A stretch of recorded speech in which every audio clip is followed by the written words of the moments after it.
नमस्ते and welcome to my vlog. आजको यो भिडियो चाहिँ मैले सनसेटको बनाएको छु। आज मलाई एकदमै सनसेट देखेर रमाइलो लाग्यो, मन नै रमाइलो भयो र एउटा भिडियो बनाउँ लाग्यो। त्यसैले मैले ढिला नगरिकन यो भिडियो फुटेज लिएँ। हेर्नुहोस्,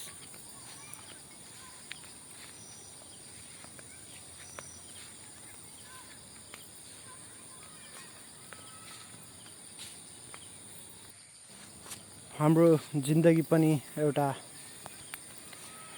सनसेट जस्तै हुनु जरुरी छ र हुन्छ पनि। यदि सूर्य उदाएर अस्ताएन भने त्यो सूर्यको महत्त्व हुँदैन र मानिस पनि जन्मेर मरेन भने त्यसको कुनै अर्थ हुँदैन। त्यसैले मानिस जन्मेपछि मर्नुपर्छ, सूर्य उदाएपछि अस्ताउनु पर्छ। यो त एउटा प्रकृतिको नियम नै हो, यसलाई हामी कसैले पनि तोड्न सक्दैनौँ। र जब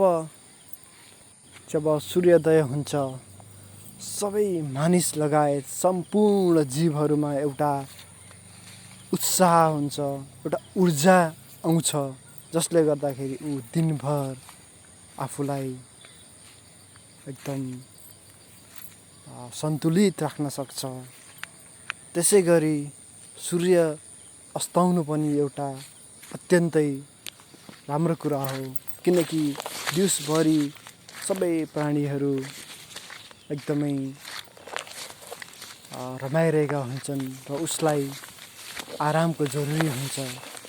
यो सनसेट, सूर्य अस्त नै एउटा यस्तो सङ्केत हो कि सबै प्राणीहरू अब आराम गरून्, ताकि भोलिपल्ट एउटा नयाँ दिनको सुरुवात राम्रोसँग गर्न सकुन्।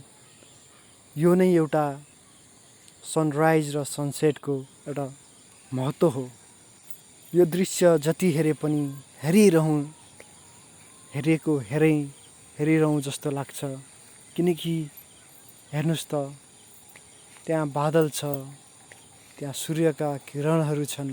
त्यसले नै यसलाई एकदमै सुन्दर बनाएको छ। यो मैले बनाएको होइन, यो प्रकृतिको देन हो।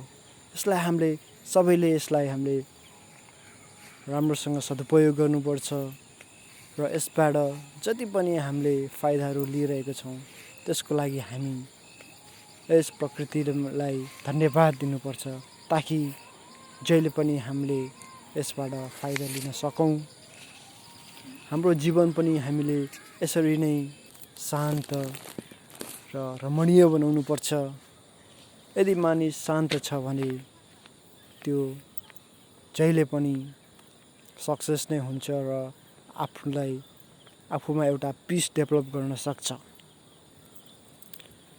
मलाई चाहिँ के लाग्छ भने जिन्दगी जसरी पनि बिताउन सकिन्छ, यदि हामीले चाह्यौँ भने यसलाई एउटा सरल तरिकाले, एउटा प्रकृतिको नियमअनुसार चलाउन पनि सकिन्छ र अन्य तरिकाले पनि सकिन्छ। Stay positive guys.